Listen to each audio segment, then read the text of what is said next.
Jehovah anazy. Eritreretena andray mofo izy dia nisaotra izy dia nitombo.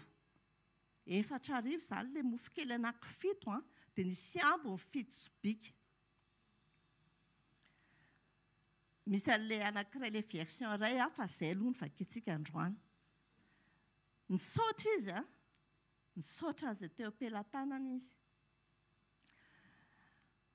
Isika amin'izao fotoana izao angamba, inona mahatonga antsika besakoroka be amin'ny fiainana?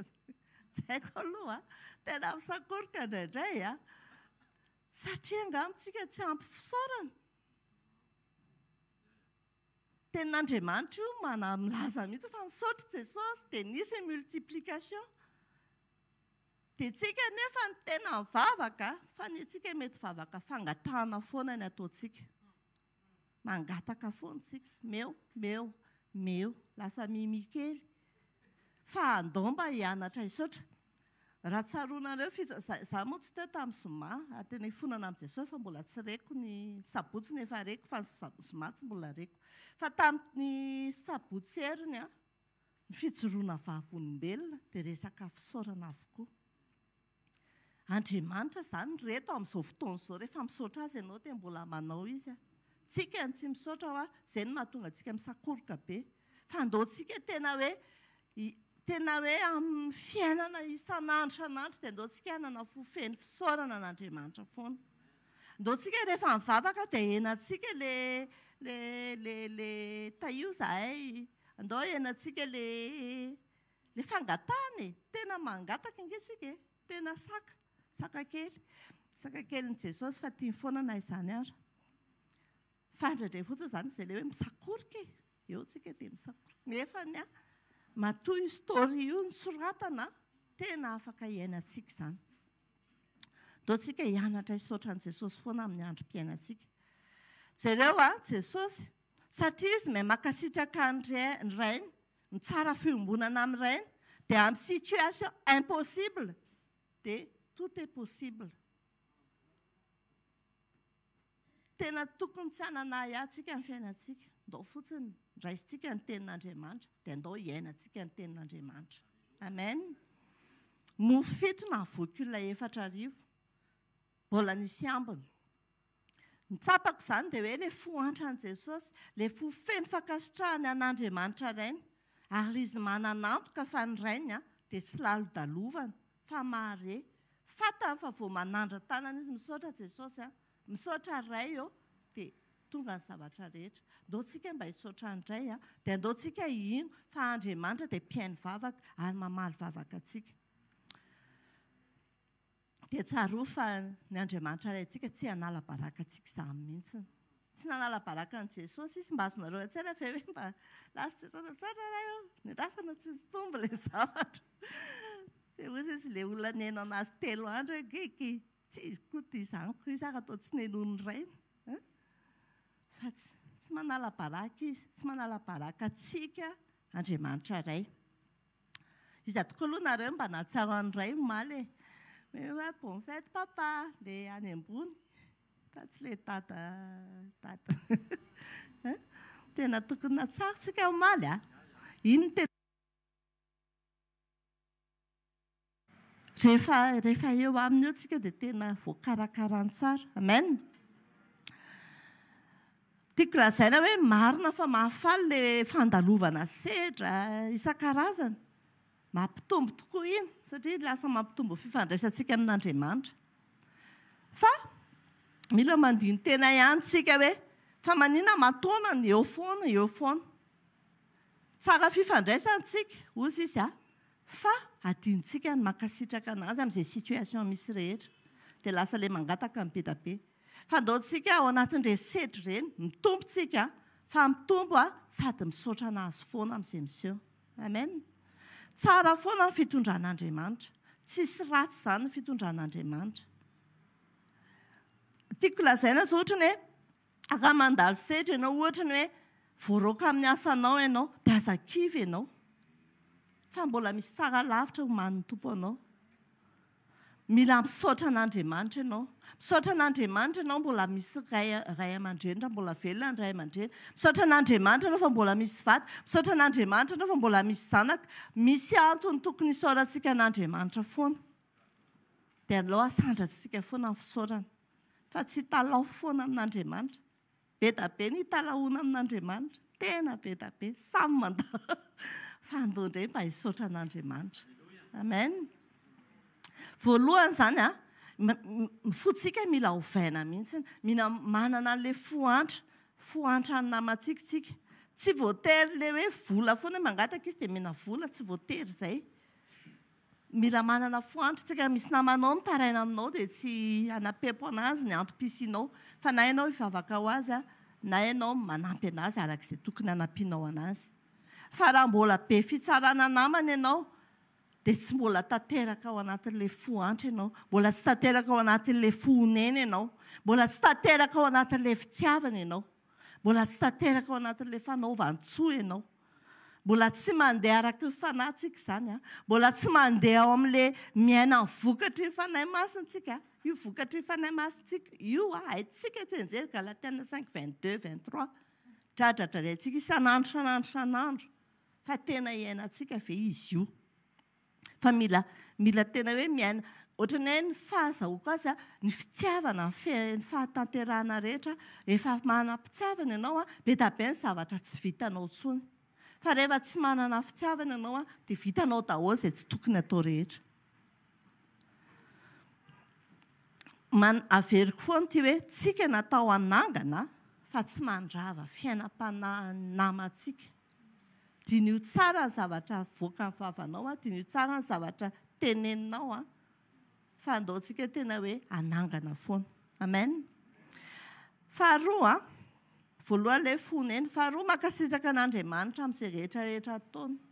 Mety misy mieritreritra kely be ny ataon'ny tompo amiko. Izay no mety aminao. Fa raha mena be da be ianao dia mety tsy tonga teto intsony. Mena be da be ianao vao maika tokony hisaotra foana isan'andro. Tsaroa fa tsy tsika no navita ny tenantsika izao, fa Andriamanitra no mahatoa izao antsika. Amen. Fahasoavan'Andriamanitra no mahatoa izao antsika.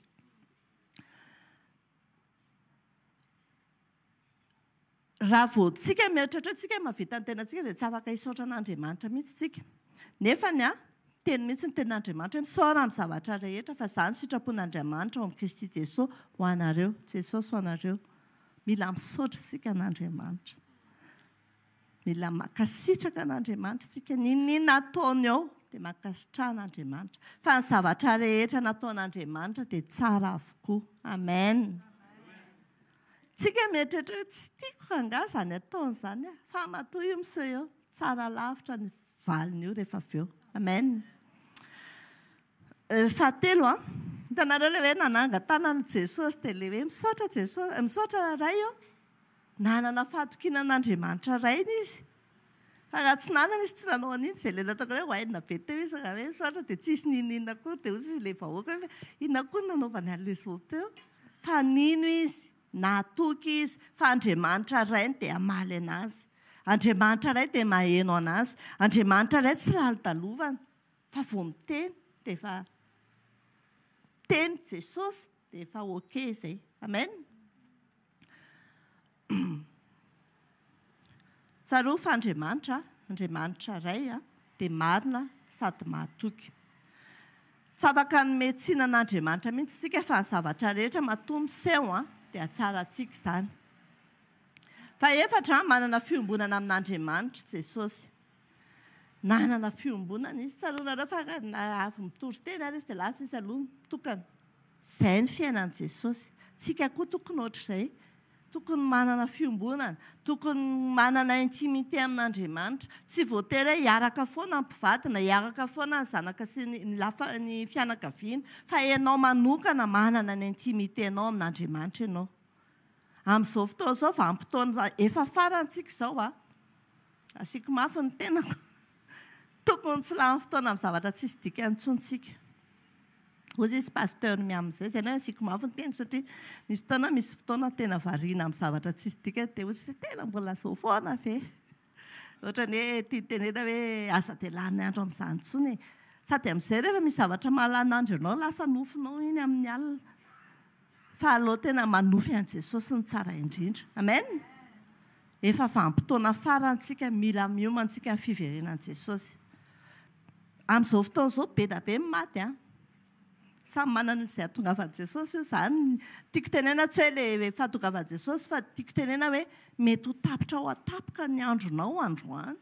Fa mila miomana ianao androany. Miomana fehifany amin'i Jesosy. Misy zoko izay salama be izy amin'izao fotoana izao. Tena gaga be a. Dia izay isaorako ny tompo. Isaorako ny tompo ny zavatra miantra aminy. Izay ilay misaotra amin'ny zavatra rehetra. Malahelo azy a. Mitomany a. Fa manana fotoana izy a. Anomanana no aviny. Hiatrika opération izy atsoatsy. Fa tsy tonga dia hoe vao niditra dia niatrika opération. Fa niditra efa sabotsy izy a. Amin'ny larobia no jidiana. Dia hozy izy ny teneny nomaly hoe ny zavatra ohatrany hoe mahafaly anao izy a. Dia afaka manomana. Afaka regleko daholo ny zavatra rehetra. Na ny eto anjana ny eto an-tany ara sy ny noaviko izy izy. Le ho atrehako. Izany hoe fa tsisy mampatahotra intsony ozy izy. Asonareo le toky ao anatiny. Ohatrany hoe ianao izany, ianao indray izany tena courage fa tsy problème io. Velona izy a. Izay miseho eo na inona seho tsy maintsy iainana dia efa vonona izy hiatrika an'iny. Velona izy, lasa izy a. Efa vonona izy. Satria nomen'Andriamanitra fotoana izy iomanana. Alleluia. Dia tena hoe isaorana ny tompo. Isaorana ny tompo izay miseho eo izany. Izy efa vonona rahateo a dia misaotra ny tompo. Mila manahaka an'i Jesosy antsika ny amin'ny fony a, ny amin'ny toetrany a. Dia tsaro fa rehefa manahaka an'i Jesosy tsika tena atao hiaina izay niainan'i Jesosy ihany koa tsika. Jesosy olombelona tonga teto an-tany a, ohatra antsika izy. Donc possible tsika miaina izay niainan'i Jesosy. Amen. Tsy ataontsika izany hoe karaha Jesosy ke Andriamanitra e. Jesosy navita zavatra be da be izy, namolaka ny tenany izy. Raha Andriamanitra izy tsy nandeha hoe za tsy hivavaka izany intsony fa tena hoe mitokana foana izy dia miaraka amin'ny ray foana izy. Amen. Dia tsika tokony ohatr'izay. Izay ilay manana fiombonana amin'Andriamanitra iray. Ny amin'ny tianako azy dia hoe fakazara. Ndao tsika hifakazatra amin'ny tsy toy. Fakazara amin'ny tsy toy ianao. Fakazara amin'ny tsy toy za. Fakazara amin'ny tsy toy isika dia hiadana. Izany no ahatongavany soa aminako, aminao, amintsika rehetra. Amen. Dia aoka tsika tsy hanahy. Mafy tokoa ny fiainana amin'izao fotoana izao. Fa andao tsika tsy hanahy. Fa ny Andriamanitra tsika dia Andriamanitra mihaino vavaka, Andriamanitra mpamaly vavaka, Andriamanitra marina, Andriamanitra azo atokisana amin'ny lafiny rehetra. Dia tsisy tokony ahitsika amin'ny anaran'i Jesosy. Dia teraka mafy be tsika andraisantsika ny mpandrokon'Andriamanitra manao. Pisy daholo tompoko, vavaka antsika. Misaora tompony amin'ny fitiavanao anay amin'ny herinandro vaovao.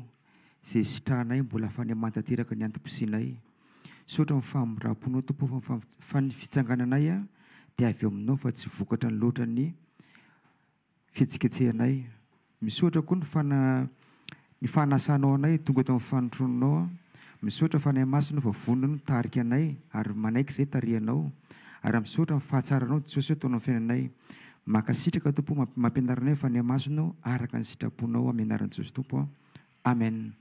Miarahaba ny iray rehetra tratra ny fetiny iray androany. Amen. Tahin' Jesosy manokana tsirairay. Amen. Saotra ny tompo ihany koa ny mbola nomen'Andriamanitra ny tombo tsopasoavana mbola afaka miakatra eto. Jesosy nivo ny fiainantsika. Ary raha tonga teto ambony tany teto Jesosy dia fantantsika tsara fa tsy hoe nandehandeha izy fa misy programma. Raha tsy jerentsika izany izao raha Jesosy nanambariny ny tenany dia mizava anankiroa, anisan'ny zavatra anankiray hitako naloko ny vavan'i Jesosy momba azy. Rehefa miteny izy tamin'izy niaraka tamin'ny mpiainany dia izao foana toa manao hoe ny zanak'olona, ny zanak'olona, ny zanak'olona, zanak'olona mana fahefana amela heloko, ny zanak'olona tompony savata, zanak'olona.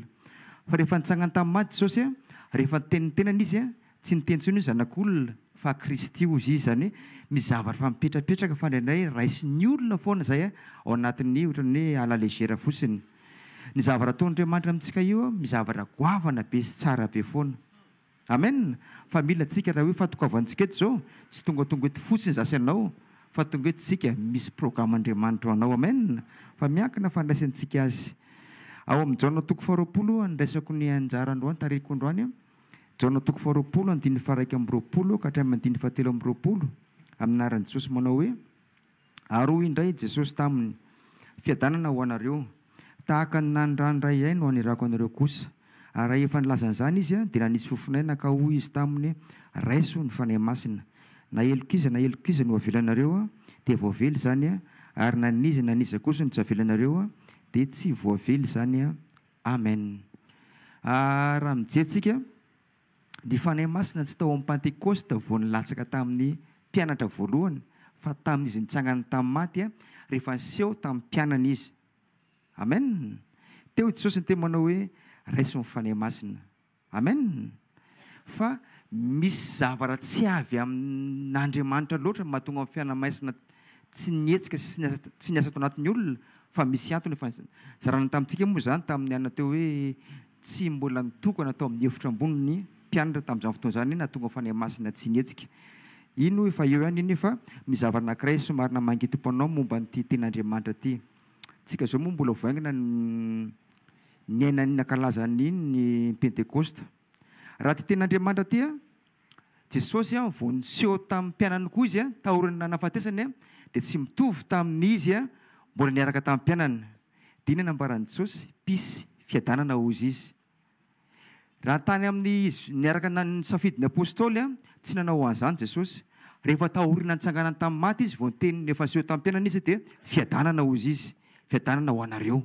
Zany hoe zany rehefa vao nitsangana izy nalady ariva ny andro voalohany ariva seho tamin'ny mpianana dia niteny ny fiadanana io naverany Jesosy indroa. Anankiray raha ten'Andriamanitra ty jerevantsika dia fiadanana ozy izy.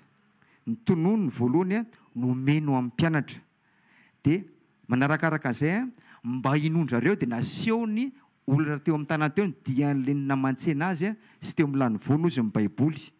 Dia zay izy vao niteny fandroa manao hoe fiadanana indray ozy izy dia raiso ny fanahy masina. Dia aveo hoe na elokiza ny avelanareo dia voavela zany nanizaniza koa tsy avelanareo dia tsy voavely zany. Amen. Raha ataontsika hoe le etapany faharoa tamin'ny voalohany fampifantarina hoe zamarina ty le tamin'le hoe tsy matotoa fa zamarina ty dia naseho le ola-tanany dia le faharoa indray naseho ny faharoa indray ny teniny faharoa indray zafatra le fiadanana dia niteny izy mba fanahy masina sy ny famelan-keloka. Fa maninona moa Jesosy niteny amin'le raiso ny fanahy masina dia nilaza izy mba famelan-keloka. Fatantsika tsara fa rehefa nanota ny olombelona taloha dia any amin'Andriamanitra any no mitady famelan-keloka dia manao fanatitra terina amin'Andriamanitra mandraisana famelan-keloka. Fa rehefa tonga fanahy masina dia zao misy zavatra anankiray zay mahatonga antsika hoe manahaka an'Andriamanitra. Ny fanafan'Andriamanitra tsy akory hoe jery hoe zany Jesosy zany ve fotsifotsy volo sa misy volom-bava sa iny ny akanjo anaovana. Tsy dia zay fa mila tsika manahaka amin'Andriamanitra amin'ny toetrany. Toetran'Andriamanitra mamela heloka. Nampahafantatra mihitsy Jesosy manao hoe na heloka izy navelonareo zany hoe miteny Jesosy fa itsika zany manana afaka mamela heloka atsika ary afaka tsy mamela heloka. Fa ny famelan-keloka raha ty teny Jesosy ty ny jerevana dia ny famelan-keloka reo olona azafady ny famelan-keloka reo olona dia zao ny famelan-keloka dia fototra tonga le fiadanana anjaka sy toetra amin'ny olona anankiray. Amen. Mahatonga ny zanak'Andriamanitra ataontsika hoe tsy mahatsapa fiadanana amin'ny fiainana satria le famelan-keloka satria Andriamanitra raha ny zavatra ataontsika ny reo olona raha hoe ataontsika hoe tsy fantotra ianao fa raha za ty raha hoe raha Andriamanitra io olombelona tsy namela heloka zany io raha za nataoko manokana. Fa hafa misy Andriamanitra navelon'Andriamanitra ny helokako rehefa nitady famelan-keloka taminy vonona iova. Amen. Itoetran'Andriamanitra io anisany goavana mahatonga le fiadanana manjaka ao anatin'ny olona tsiraray. Amen. rehefa raha hoe tentsika hoe somary zoivina teny Jesosy hoe na eloko izy na velonareo dia voavely zany hoe na ataontsika hoe eloko afarany tena hoe goavana be takaninona zany avelanao dia possible voavela zany. Ary na kely takaninona zany na tiany Jesosy ambara hoe tsy avelanao tsy voavela koa zany. Zany hoe manana anao fahefana mila eloko. Tahaka ny hoe manam-bola anao, mana fahefana zay vidy zavatra zay tianao vidiana raha hividy anao ary manana fahefana koa no volanao na tsy vidy ary na dia manana takaninona ary tsy vidy. Ohatraohatran'izany ny famelan-keloka ao anatintsika. Ny famelan-keloka ilay olona, ny famelan-keloka io raha tiantsika ataontsika hoe hisitraka fiadanana isan'andro isan'ora segondra dia mamela eloko. Zay mahatonga Jesosy tena manao hoe mamela eloko ampitopolo impito. Tsika mieritreritra manao hoe ohatra zao maly fety de père dia mba tadiaviko zao ohatra zany le ray mpianakaviana hoe neny dia tia mba ataonao cadeau na azonao iny tsy mampifaly anao tsy mampiadana anao iny fa mampiadana le anao voavela eloko. Amen. Ny famelan-keloka iny mahatonga ny fiadanana tena hiasa ao anatin'ny olona anankiray. Ary ny famelan-keloka ihany koa rehefa anao koa mamela heloka olona anankiray dia iny ihany koa mampita fiadanana makany amin'ny olona anankiray. Asa nareo eny mahafantatra zany daholo tsika. Rehefa ataontsika eo amin'ny fianakaviana eo amin'ny olona misy siansy famelan-keloka vao vita iny famelan-keloka iny mitsikitsiky daholo ny olona. Ny mpamela heloko matsiary mihitsy hoe tsy molotra ihany mitsikitsiky fa mifony misy ravoravo. Satria iny le mampidina tonga iny mahatonga an'le iny izy ty mahatonga an'le fiadanana hoe manjaka amin'ny olona anankiray. Amen. Ary zay mahatonga antsika tokony manana fiainana famelan-keloka satria io fanahy masina manampy antsika ahafahantsika mamela heloko. Amen. Fa le misarisary mamela heloko tena gravy fa vao maika misehatra amin'ny fo. Dia matsiaro ny tenin'ny ray aman-dreny ray tondray manao hoe ahoana moa ny ahafantarany olona anankiray hoe tsara tarehy na ratsy tarehy na bôgôsy na belgôsy. Io tsy tarehy, io tsy maintimainty, tsy fotsifotsy, tsy olaloha, tsy be volo, tsy be volombava, tsy an'le izy fa ao anatinao hoe voavela heloko. Amen. Rehefa ataontsika hoe tsy misy heloko ao anatinao dia mitsikitsiky. Zay mahatonga ny olona vao hoe akasaranao selfie dia tsy maintsy mboarina kely mitsikitsiky kely aloha satria mba te ho tsara. Fa tsy misy olona hoe akasary ataontsika hoe motomototra izy na izy ary tsy tia jery sariny iny. Alleloia. Tsara ilay olona mamela heloka. Tsara ny mamela heloka. Jerentsika tsara ny ozy ny Baiboly amin'ny Salamy 4:30 manao hoe ny olona sambatra ny olona izay tsy san'ny Jehovah heloka ozy izy na hoe olona voavela heloka avelon'Andriamanitra heloka. Amen. Zany tena fahasambarana zany.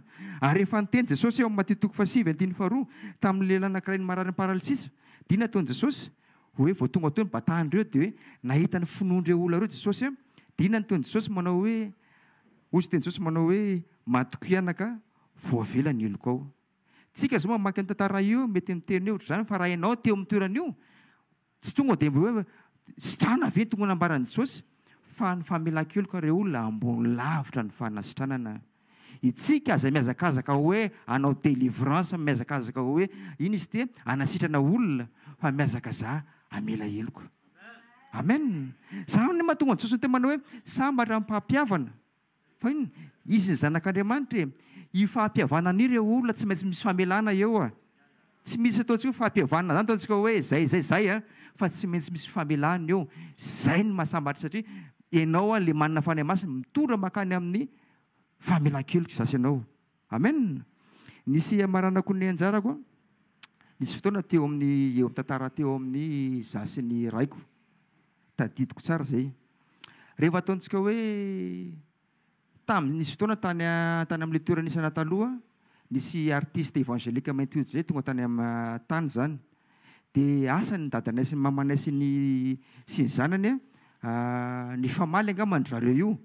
Rehefa famaly zareo dia nandeha nijery an'ilay gala évangélika ny vady aman-janany zany dia tao izy. Dia tamin'izany fotoana zany lasa teo amin'ny 30 minutes dia tonga tao tamin'ny papany tao za sy ny vady aman-janako tamin'izany fotoana zany. Rehefa tonga tao ny lolony teo izy dia tonga dia hoana ilay tea dia atsoa ilay zanako vavy matoako. Tamin'izay mbola kelikely teo amin'ny 2 taona teo avy ety amin'ny dadabe. Dia vao manatona zany ilay zanako amin'ilay dadabe any dia misy fofo toaka dia tsy fahitany loatra zany izay zavatra zay dia ilay zaza manao an'izao zaza 2 taona tonga dia nahazo paquet tamin'izay fotoana izany. ampianarina amin'ny zanakalahy io tsy teanaka makatsy makaroa nitra le teny tonga amin'izao teny zao manao hoe manomboka androany lahy tsy ataoko isan'ny zanako tsony raha pitso lahy fa fako any amin'ny tribonaly ny anarany lahy tsy zanako tsony manomboka androany ndalina mandeha any dia niaraka amin'ny tiany ny telefonako tamin'izay ny ampiasana any tiany telefona hoeto any telefona ny lahy dia tamin'ny fotoana sady nalahelo nitezitra no menatra le rainao niteraka anao ny teny an'izany ianao teo masony olona rehetra maheno mitsikiloko daholo teo masony zanaka anao teo masony vadinao adiny ray sy tafiteny misy na ny kely ary tena maina misy satria hoana tsy napozy koa dia amangy ianao tamin'ny fotoana io nefa ny nazo an'izany teny zany hoe tsy hoe nisy faute be nataonao fa tonga amin'izany le resaka manao hoe tsy isany zanako sononao dia mandeha ny fotoana dia nandeha le avinafinao hoe za tsy ianao première pazanga nanenina zany dia arakaraka ny vavana nefany dia ny fanahy masina ao anaty eo tsy manaiky an'le izy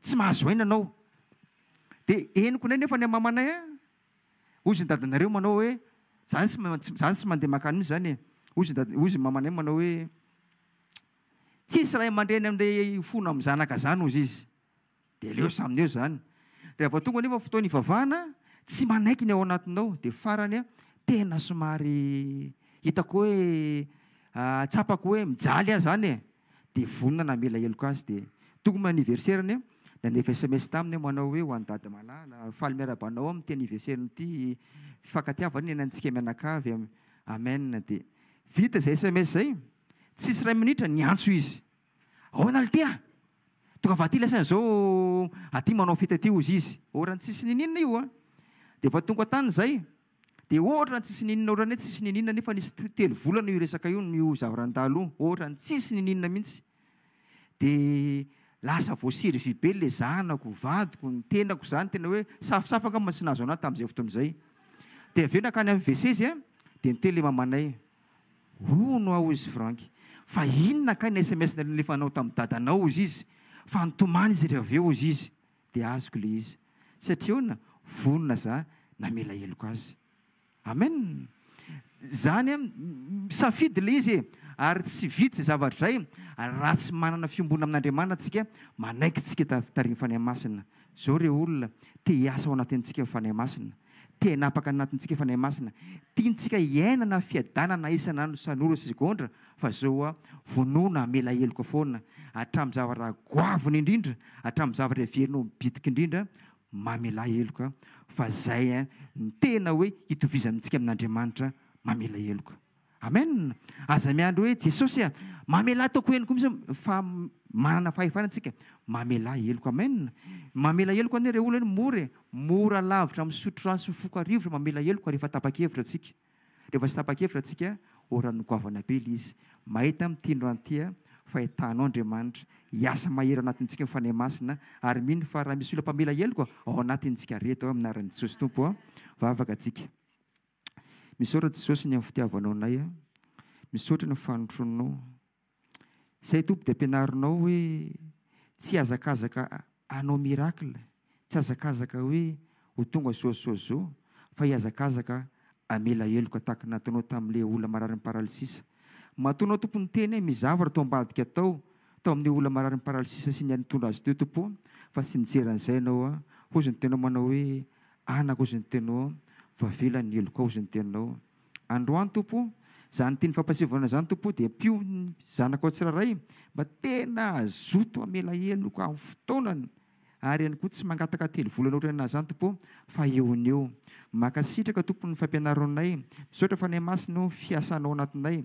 ho anao mifankasitrahana manak'izay raha eo amin'ny anaran'i Jesosy tompo amen tea tanina mafipetsika ho an'i Jesosy Alleluia miarabantsika amin'ny anaran'i Jesosy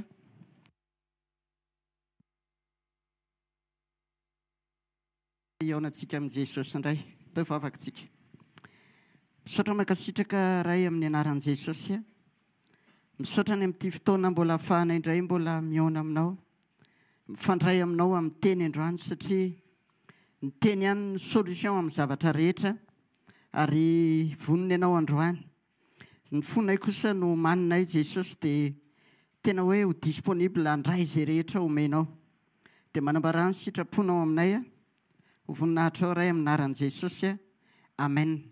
Andao hijery ny Romanina toko faefatra tsika. Romanina toko faefatra dia ny andininy fahaenina amby folo. Izao mivaky ny teny amin'ny anaran'i Jesosy. Koa finoana no andovana mba ho araka ny fahasoavana ato ny teny fikasana ho amin'ny taranaka rehetra.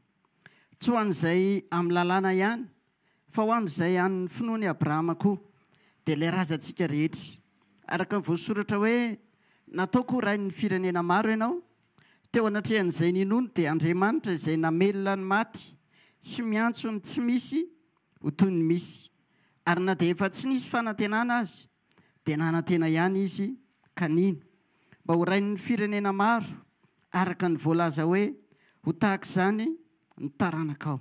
Ary satria tsy mba nalemy finoana izy dia nihevitra ny tenany izay efa oatra ny maty fa efa tokony ho 100 taona izy sy ny fahafatesany kibony Sara.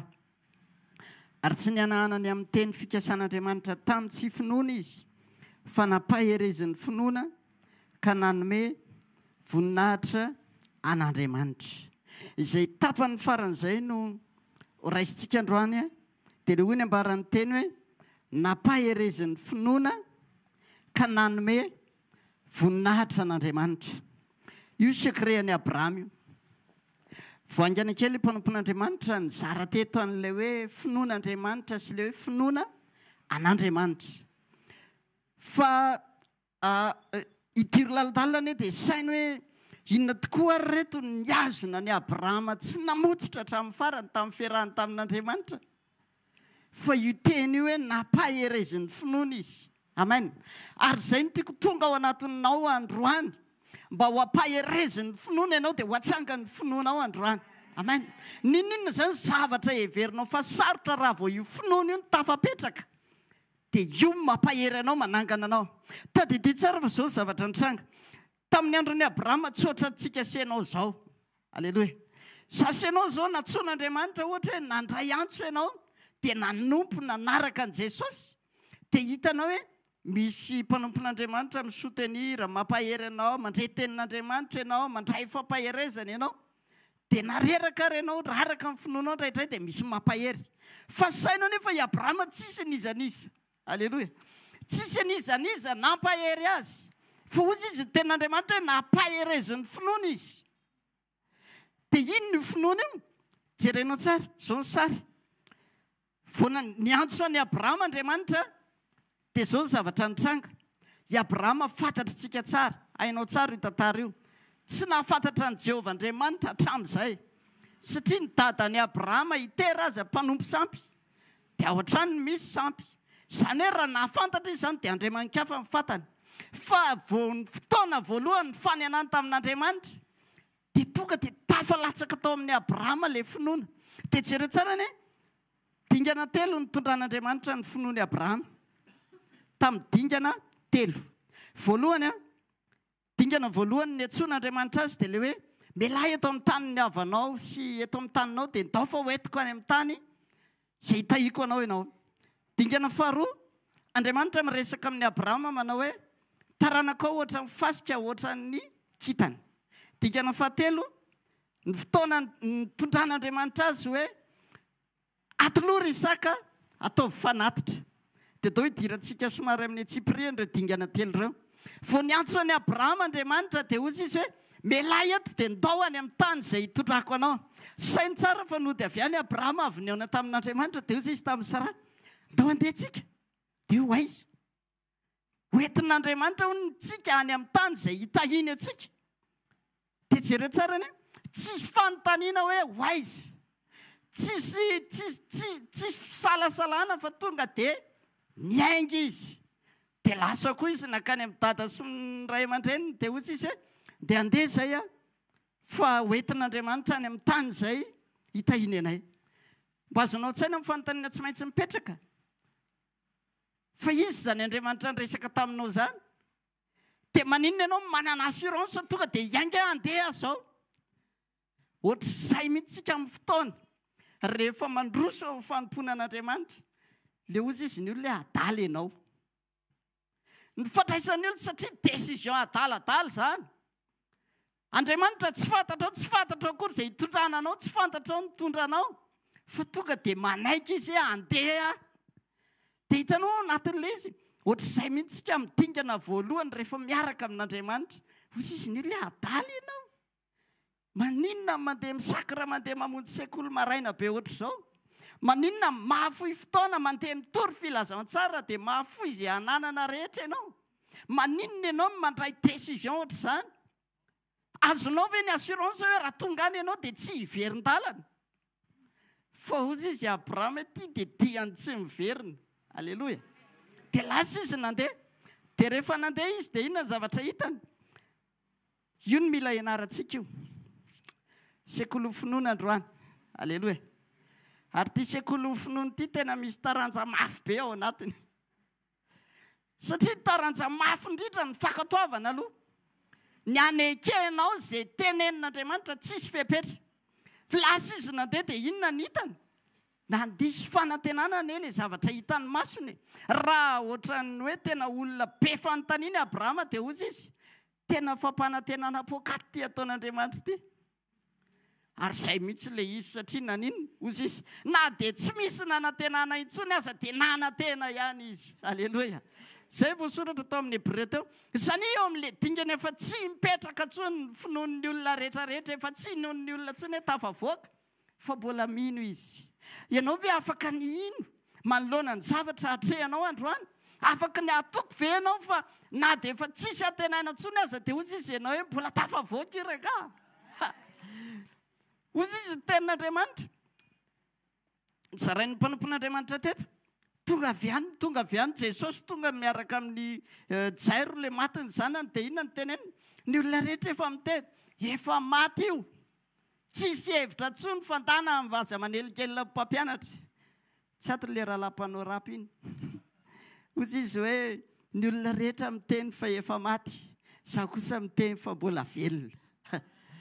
Sany fijerin'ny olona rehetra efa vita fa izy mbola mijoro ihany dia hozy izy hoe mbola possible io. Amen. Ka inona situation androany? Sahy miteny tahaka an'izany amin'ny mpinoana hoe mbola possible io. Satria eo amin'izay dingana efa tsy hinon'ny olona intsony dia ianao mbola mino ihany. Amin'izay dingana efa tsy hanantenan'ny hafa intsony, ianao mbola manantena ihany. Eo amin'ny dingana izay efa mahararaka ny finoany maro, finoana indray vao maika ray misandratra. Amen. Tsy mendrika ho tiafana hoe Jesosy.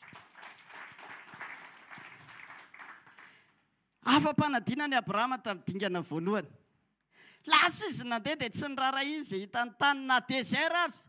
Tsy ny plaindre mihitsy izy hoe zao ve mba nitondrana anahy? Tsy nametsiny an'Andriamanitra mihitsy izy fa nekeny hoe mino aho. Dia mba azonao an-tsaina moa. Hozy izy voalaza tenin'Andriamanitra ny bokin'ny Hébreu. Ary amin'izany hozy izy dia ny tsara lavitra no niriny dia ny ainy an-danitra. Ary naniry ahita tanàna misy fanorenana izy dia Andriamanitra ny tompo marika amin'izany. Zany ilay finoany Abrahama zany tonga dia lasa lavitra be. Ty désert ty mbola tsy izy ty. Fa ilay zavatra omen'Andriamanitra na tanàna efa misy fanorenana, izy ny nanorina azy. Tanàna trano efa villa meubleny ao. Alleloia. Zany ny finoany Abrahama. Sasatra miala dia tonga dia any dia efa mamatana fotsiny mandray lakile. Tsy haiko raha misy olona manana an'izany finoany izany eto. Nisy fotoana nanao faminaniana mpanompon'Andriamanitra indray mandeha dia hozy izy hoe ho avy ny fotoana hozy izy hiditra any amin'ny trano izay tsy nisasaranao ianao dia handray lakile fotsiny. Dia tsy fantatra ohatry ny ahoana izany ny fandraisan'ny olona rehetra an'ilay izy, fa izay mino dia tonga dia efa manantena hoe handray lakile dia hiditra fotsiny. Amen. Dia nisy mpanompon'Andriamanitra teto joro vavolombelona tamin'izay hoe tanteraka ilay izy. Dia tonga dia nantsony olona izay hoe io ny trano ty ny lakile dia midira fotsiny, tsisy manova trano, tsisy inona fa tonga dia nisitraka. Ohatr'izay ilay finoany Abrahama. Finoana tonga dia tsy mianahana fa hozy izy hoe andraka misy tsara lavitra efa nomanin'Andriamanitra ao anahany. Dia izay no vataniko. Dia hozy izy tenin'ny bokin'ny Hébreu, raha tahiny ka nahatsiaro ny toerana izay nielana izy, nanam-potoana hiverenany. Fa tsy nanana fotoana mihitsy Abrahama ny sainany hoe dia hiverina, fa hozy izy ty dia rehefa any ty dia any. Alleloia. Dia lasa izy nandeha. Dia lasa very kely ny tantara. zao no nanazava'ny mpanompon'Andriamanitra azy efa ela be indray ity fa tsy le tamin'ny farany dia ozy izy hoe io vision nanana ny Abrahama io na tonga n'Andriamanitra namorona ny atao hoe paradisa satria Andriamanitra namorona n'izao tontolo izao tsy mbola namorona ny paradisa fa i Abrahama le nanana fanantenana hoe avy ny andro hamatana tanàna efa misy fanorenana dia tsara lavitra io dia ozy izy Andriamanitra hoe hanamboatra toerana iray i Abrahama ny tompo marika ao tompony lakile rehefa maty Lazarosy mahatra taiza noho ny etefa teny atratra ny Abrahama satria naninona no le finoana tsy mianahana ny alany tao amin'le sekolo finoana dingana voalohany dia ozy izy ten'Andriamanitra leo amin'ny boky ny Hebreo 1:20 tamin'izany ozy izy rehefa tonga dia nitazan-davitra fotsiny an'ilay tanàna tsy niditra tao amin'ilay tanàna fampanantenana tsy nisitraka izy fa tarana ny 5 génération taty aoriana ny niditra tao ry Josoa fa i Abrahama nanao tazan-davitra fotsiny Mosesy nanao tazan-davitra fotsiny fa inona no nitranga ny tsenan'Andriamanitra azy tamin'ny fotoana ny elany teto paradisa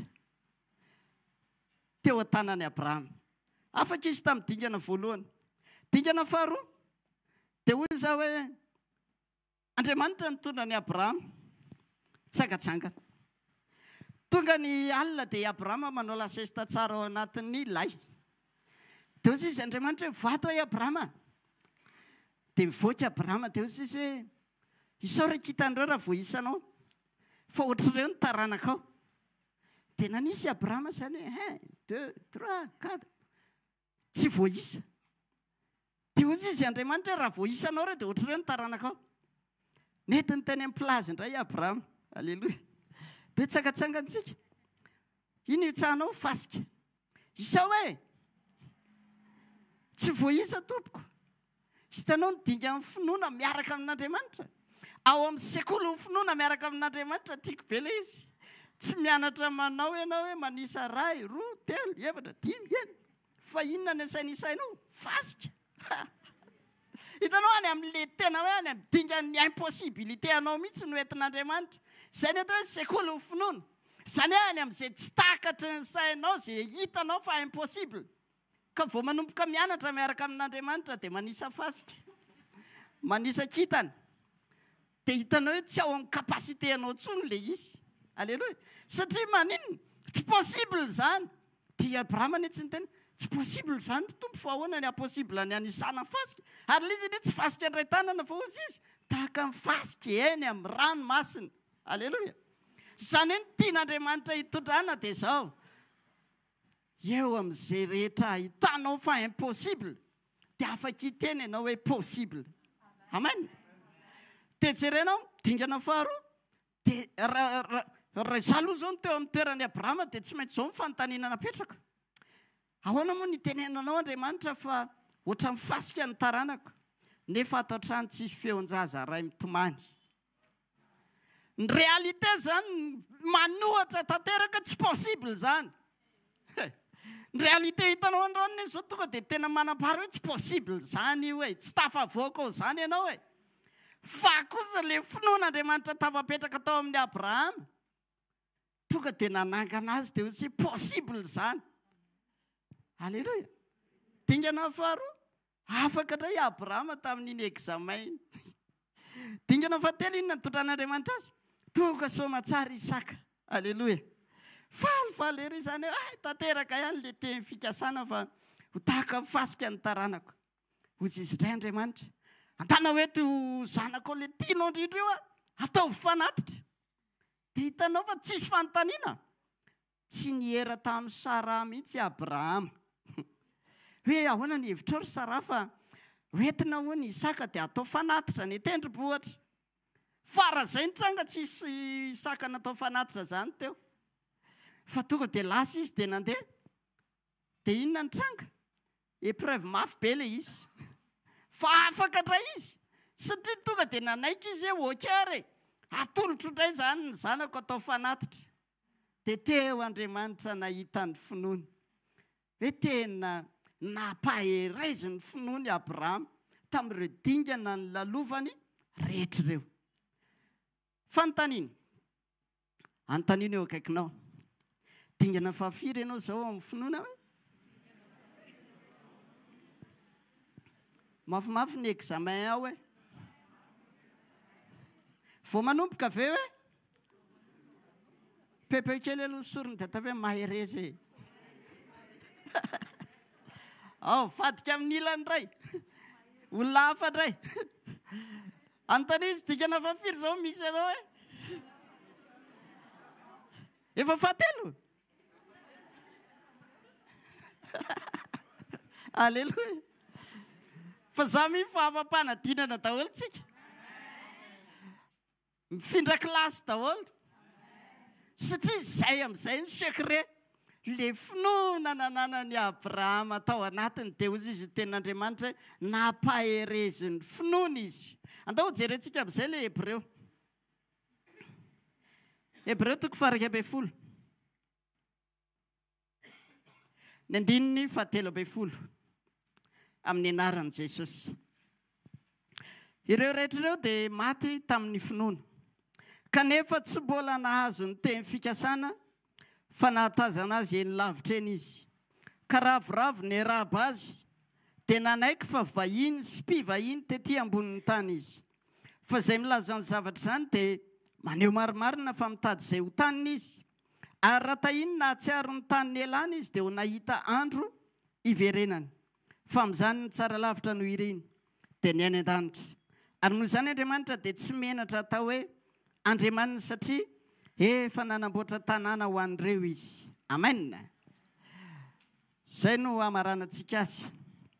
Hozy izy le tenin'Andriamanitra tamin'ny farany teo hoe amin'izany ny tsara lavitra no iriny dia ny any an-danitra. Ary noho izany Andriamanitra dia tsy menatra atao hoe Andriamanina satria efa nanamboatra tanàna ho an'ireo izy. Amen. Mba fantatrao ve? Tsy menatra Andriamanitra nijoro za Andriamanitra Abrahama. Satria tonga dia finoany Abrahama tonga dia mahitsy hoe tena izay hitondranao Andriamanitra tsy maninona.